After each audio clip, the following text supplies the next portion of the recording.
Woe to you of earth and sea. Welcome to Satan is My Superhero, a show for atheists, scoffers, heathens, and unbelievers. I'm your host, Judas Falling.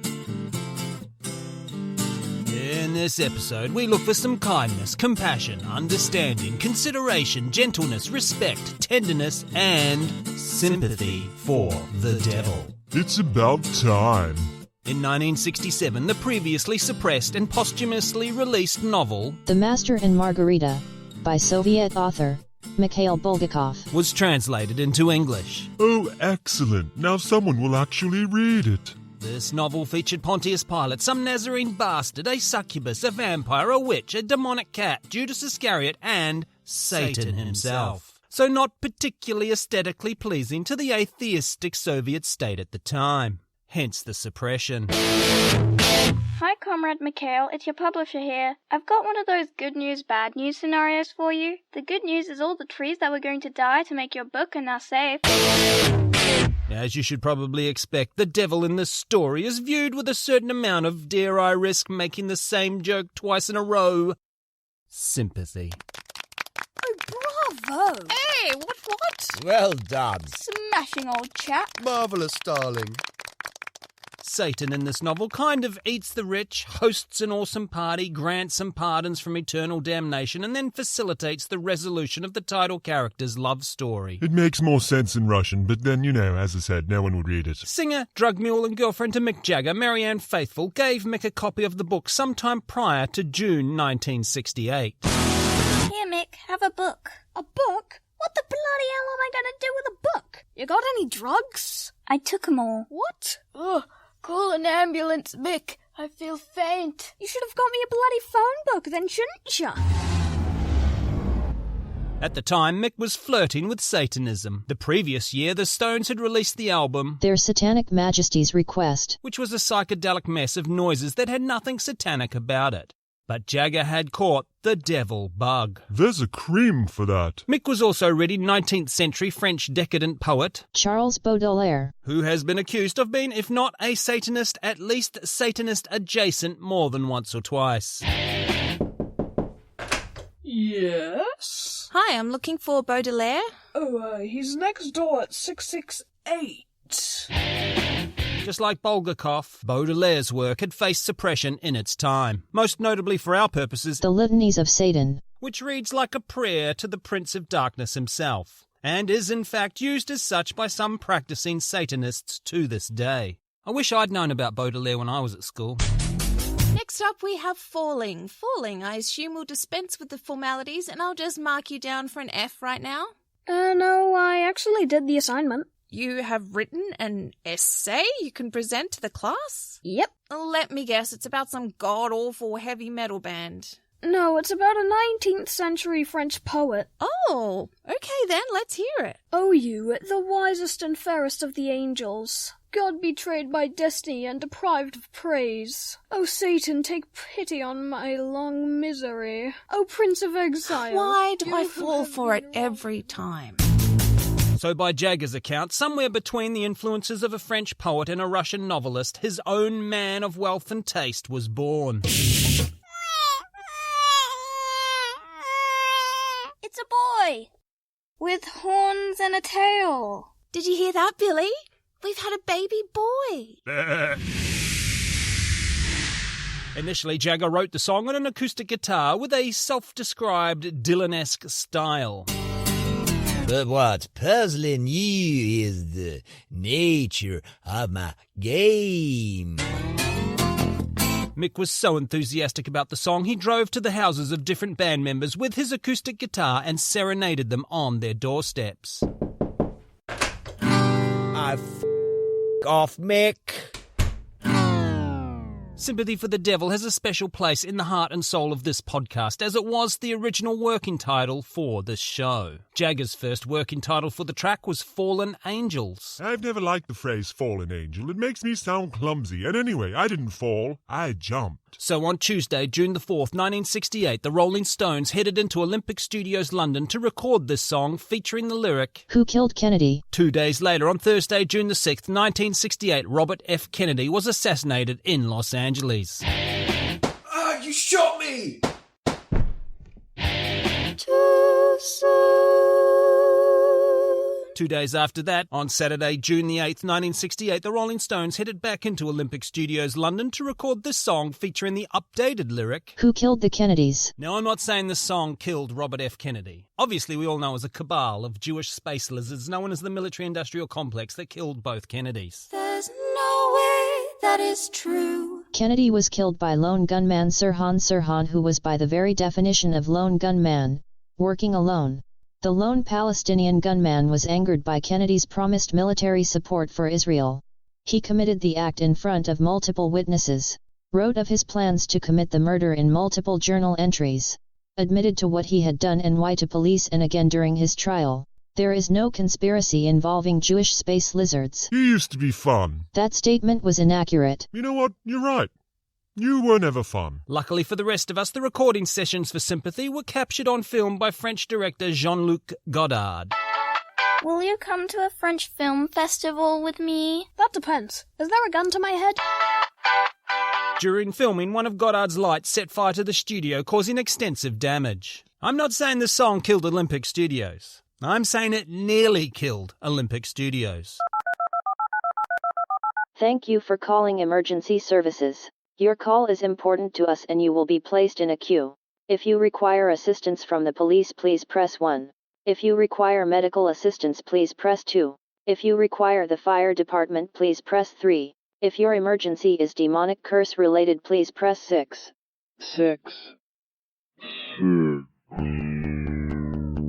Visit www.satanismysuperhero.com and check out the merchandise page. Support the show.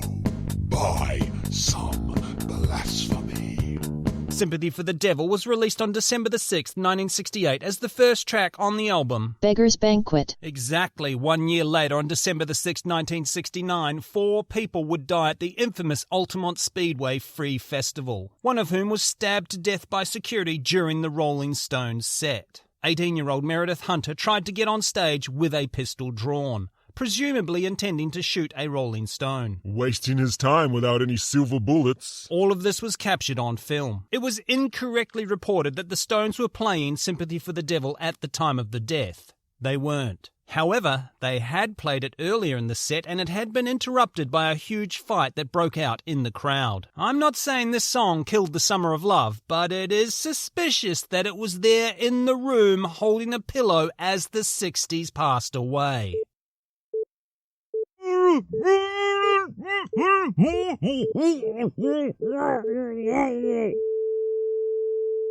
It was a mercy killing. The 70s were much better. All the best things were born in the 70s. Houston, we have a problem. San Francisco Mayor Ohio George National Moscone Guard and the killed first 13 openly protesters gay in elected Bulgaria. public official Harvey. Terrorists murder Serial 11 killer Israeli Bundy. athletes. Well, Rise may to the we mountain say, tops and God Rouge save are the responsible Queen. for the deaths More of than David 900 members Johnson. of the Jonestown The worst died. nuclear disaster in US Margaret history occurs Thatcher at the becomes the 3 Mile British Island Prime power Minister. plant. More at 9. Those things could have happened in any decade. It's also the decade that gave us disco music. Oh, snap. Moving right along. Carlos Santana, who also performed at Altamont on that day the 60s died, has said of Sympathy for the Devil, Jagger and Richards don't really know the full extent of what they're talking about. If they know what they were getting into when they sing that song, they would not be doing it. The devil is not the Santa Claus. He's for real. Ho, ho, ho. Santa, I'm afraid we have to add a new name to the naughty list, and you're not going to like it. Ho, ho, ho. It's Carlos Santana. He doesn't believe in you anymore, Santa. Ho, ho, ho.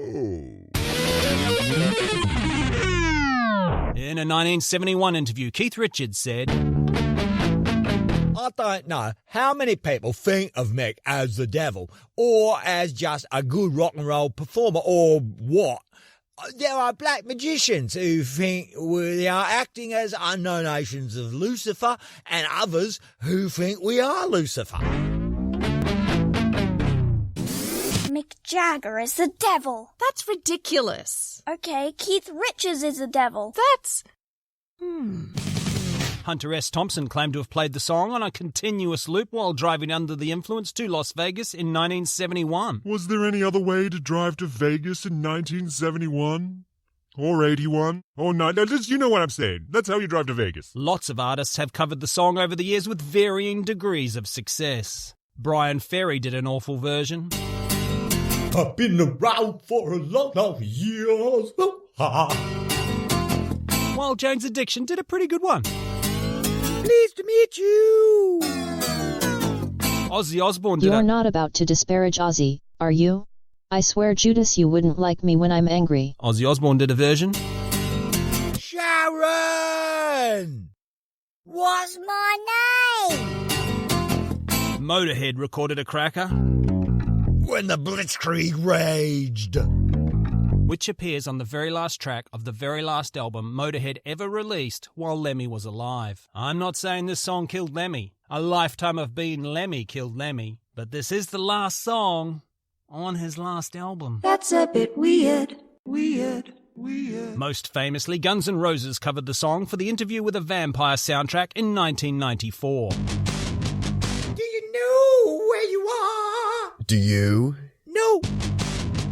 Axl brought in a new rhythm guitarist to play on the recording without consulting anyone else in the band. And it is the last Guns N' Roses recording to feature Slash and Duff. Now, I'm not saying this song killed Guns N' Roses. I don't need to say it. Slash wrote it in his memoir. If you've ever wondered what the sound of a band breaking up sounds like, listen to Guns N' Roses' cover of Sympathy for the Devil. For the first time anywhere, I have the previously unreleased studio outtakes from that session. I'm calling this next album Chinese Democracy. I don't get it. You're out of the band. In the years since its release, Keith Richards has said of the song, "It's just a matter of looking the devil in the face. He's there all the time. I've had very close contact with Lucifer. I've met him several times." It's true, Keith was here when I arrived. He showed me the ropes. If you're a fan of this podcast and want to help us achieve our goal of producing episodes on a regular basis, please support the show on Patreon. But tell me, Judas, what's in it for me?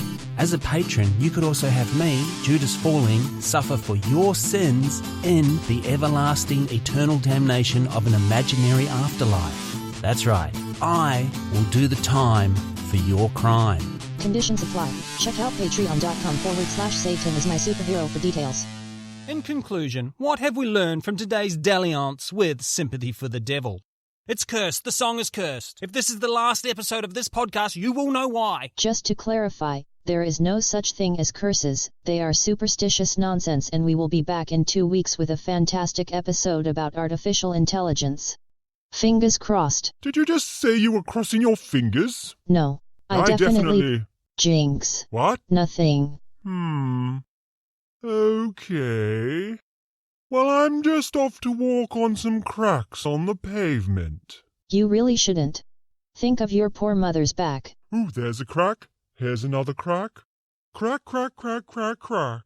Ooh, there's a big crack. I'm standing on it with both feet. I think we should leave the final word for the main man himself, Mick Jagger, who, remarking on his surprise at the power of the devil many years after writing, recording and releasing the song, said, "People seem to embrace the image so readily, and it is carried all the way over into heavy metal bands.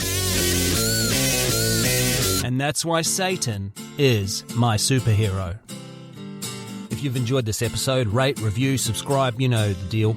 But please do go check out the website, satanismysuperhero.com, where you will find links to the merch store, our Patreon page, and all our social medias.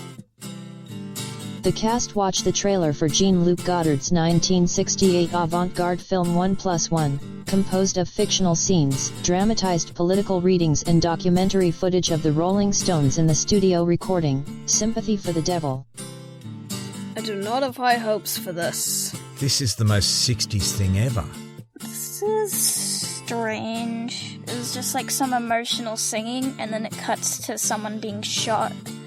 Just like, Did you just Heil Hitler? Is this what they were doing in 1968? I'm barely even 10 seconds in, and I already want to gouge my eyes out with a fork. Okay, I might be missing the point here, but I just saw my first car in that junkyard. Is she dead? I can't tell.